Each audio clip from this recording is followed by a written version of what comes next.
Good morning, Nigeria, and make you welcome. This is Enterprise Weekend, reaching you from Enterprise Television from our headquarters in Lagos State, Nigeria. I am Henry Igwebike. I would love us to kickstart today with our newspapers, and right after that, of course, will be our main conversation also for today. Do well to be part of what we do.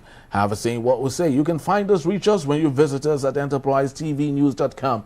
You may equally like, comment, and follow us on all our social media platforms at Enterprise TV7. We're very so honored to have with us Emeka Madunagu, journalist, public affairs analyst, to see through everything that we have and possibly through right into our main conversation also for today. Good morning, Emeka, and welcome. Which part of the country are you in right now, Emeka? Well, I'm in transit, so right now I'm in Ogun State. But gradually in transit. All right, beautiful.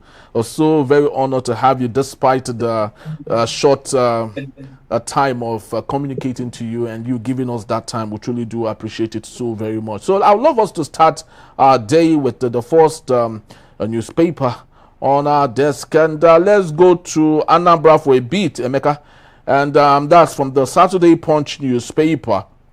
Anambra decides Amopiton faces litmus test as a 2.8 million vote today. IG deploy 55,000 security personnel, 98% PVC collected.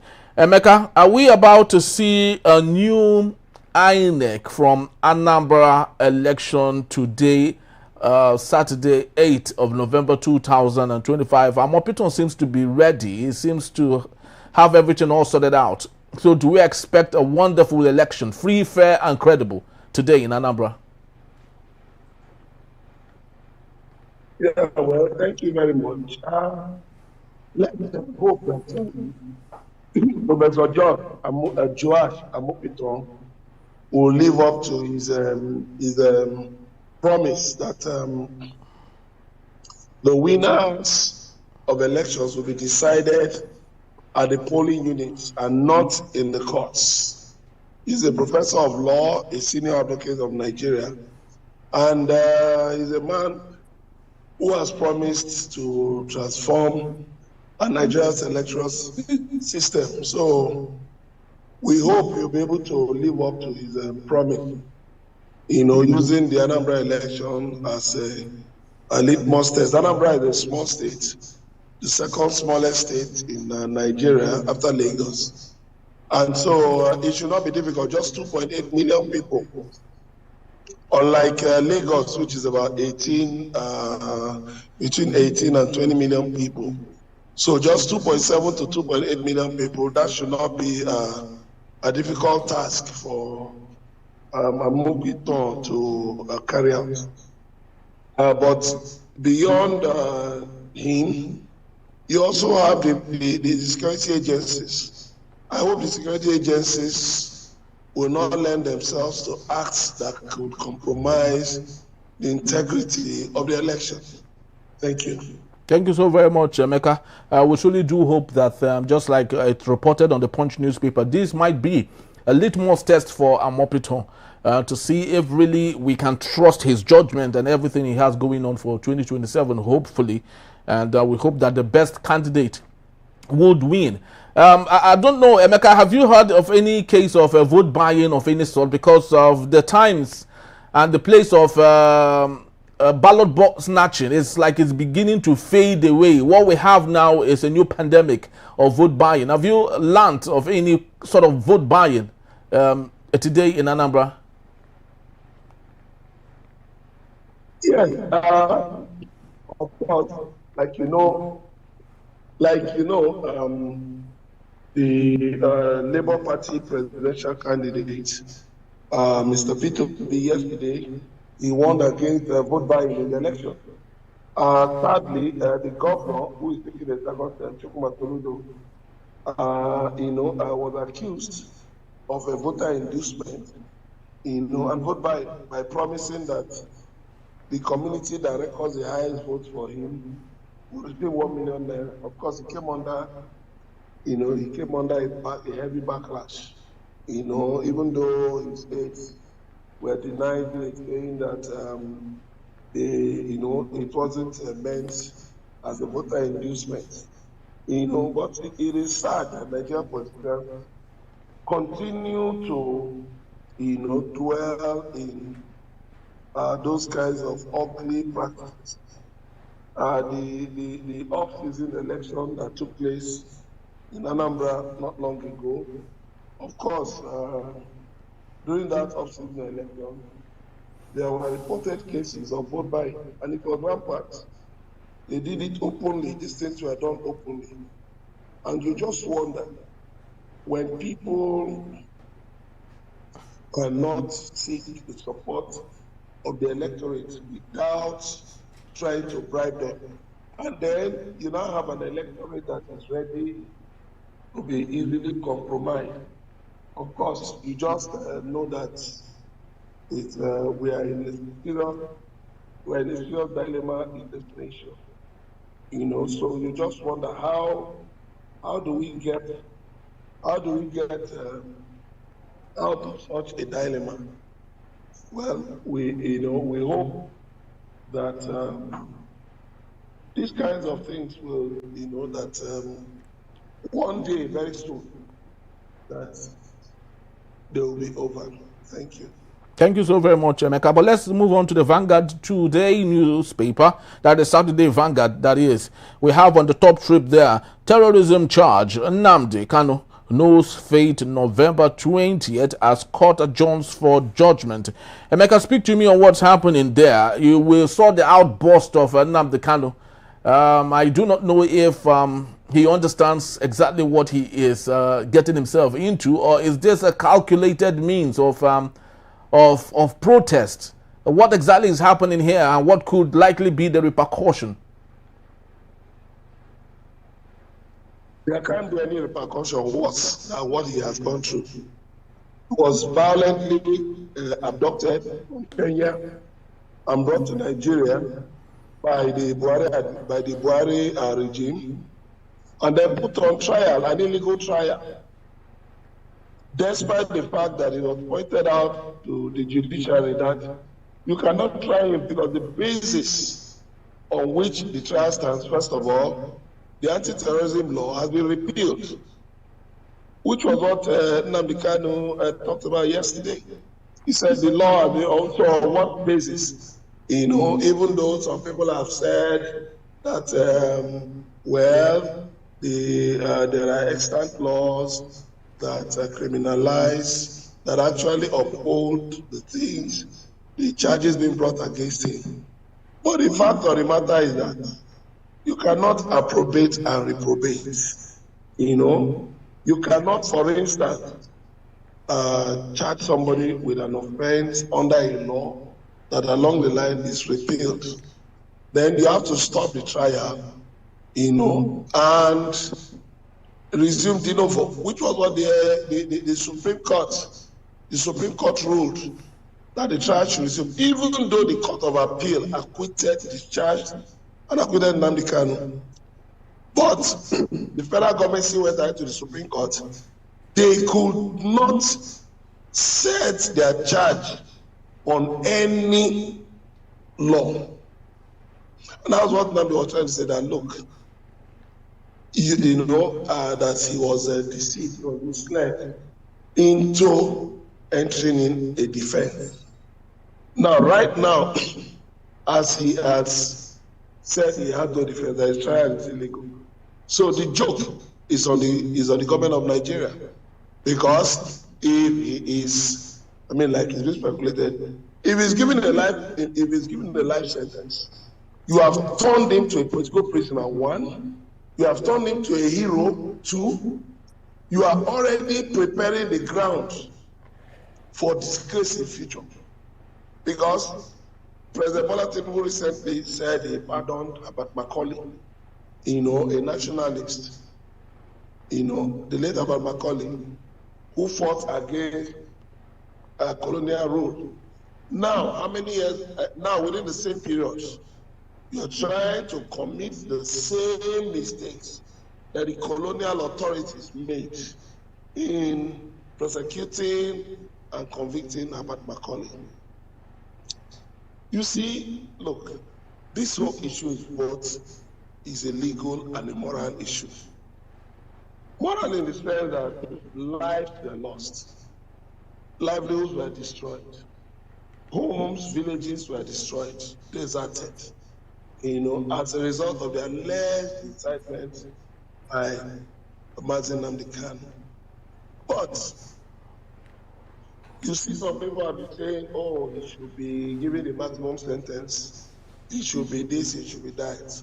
On the basis of that, it is up to the court. But how come in the same country, the government is negotiating with bandits, with terrorists, who openly admit to killing people, to destroying livelihoods in the same country and at the same time? Where is the balance of justice? Where is the sense of justice? Kaduna State Governor has said he has offered the scholarships to the terrorists. A local government chairman in one northern state was said to have held a peace meeting with the bandits, even after they killed some political leaders. So, in the same country, you see northern leaders calling for Nnamdi Kanu to be convicted. But the same northern leaders living in abject hypocrisy, which is what has defined politics in Nigeria. The North has remained steeped in shameful and decrepit hypocrisy. You don't want to remove the moth in your eyes, but you see the log in another person's eye. How do you balance that without exposing yourself as hypocrites? So, which is where we are, that the same North that is saying, that has been pushing for this, is silent. You see the issue of President Donald Trump, yes, President Donald Trump, saying he wants to come and wipe out terrorists. But you see people, who, of course, definitely on a mission, on an agenda, coming out to say that Trump wants to invade Nigeria and destroy Nigeria. Why are we like this? Selective justice. While we continue, we choose to live with a problem, while pretending that we can do something about it. But I'm happy Donald Trump is not a Nigerian. And I hope he goes ahead to deal with those terrorists. Because, truth be told, the Nigerian government lacks the capacity. It lacks the moral will, it lacks the political will, it lacks the necessary firepower to rout the terrorists. So, the issue of Nnamdi Kanu's trial, the Federal High Court can only do it all. But there are still two steps there, the Court of Appeal and there's the Supreme Court. But the point should be noted that the balance that holds Nigeria together is tenuous, is shaky. And if at this time the court goes ahead to convict him, let me tell you, that will be sending a wrong signal. If you don't do anything about these terrorists, it will send a wrong signal. And I tell you what, when the time comes, the chickens will come home to roost. Thank you. Very well said, Emeka. We can't overstate some of these things, and I think justice should cut across, because we've seen people who allegedly have been found in the same issue, and today they're walking free, and while others are not. I do not know if the problem is centered on. I do not know. It's actually a very big issue there. But let's see how that goes, though, and hope that things will get better. Finally, let's just take a look at the Guardian newspaper for a bit, just before we call it a wrap for this particular segment. PDP sacks Wambara-led BOT over alleged loss of moral balance. Emeka, this brings my mind straight to what you were talking about, selective justice. Isn't it funny, very ludicrous, that the PDP, which is glaringly, obviously watching Nyesom Wike do the biggest harm to the party, but yet is being treated with kid gloves and given all amounts of eulogizing, while people who might not have done as much as he is are kicked out like they don't matter. Where do you think we are getting all of this from? How did we even get here in the first place? Thank you very much. You see, the issue of PDP, as we know, some people are on a hatchet job to bring down PDP. But the sad thing is that they are not reading the handwriting on the wall. They are not reading the handwriting on the wall. So they continue in their delusions of grandeur. And that is why they have conspired to bring down the party. But like I told some people, PDP has gone through a number of crises and bounced back. APC has not gone through any crisis, any existential crisis.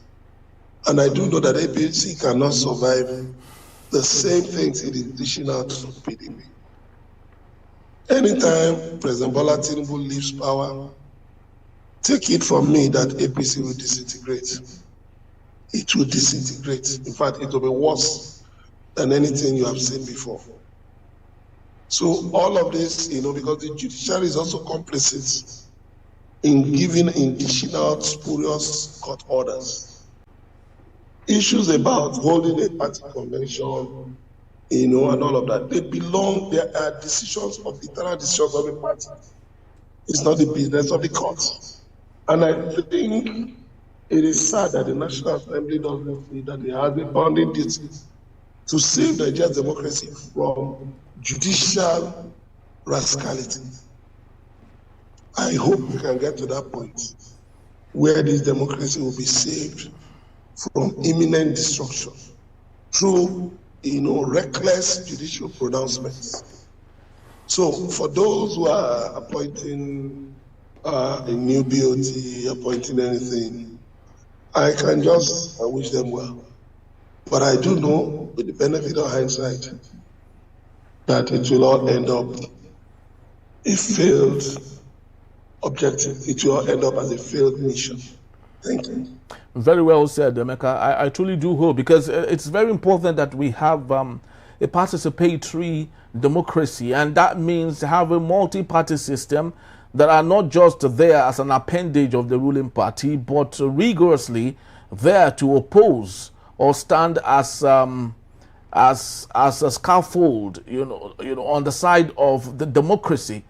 Because we wouldn't want to see a Tanzanian kind of issue where one party took 99% and they feel so excited, or the Cameroon's issue where Paul Biya took about 98% of the vote. I do not know if that is what President Bola Tinubu is hopeful to see come to pass come 2027, where the APC would have 98% of the vote, and he would pose like the best thing that ever happened to our democracy, because opposition is very key, because with opposition, the ruling party will understand the importance of staying true whatever it is they have made possible prior to our election. Emeka will still be here to take us on our main conversation. That is when we return. Pastor Adeboye calls for urgent action on terrorism, seeks 100 days grace from the United States. In a bit, it's still Enterprise Weekend. Don't go anywhere. I'll be right back.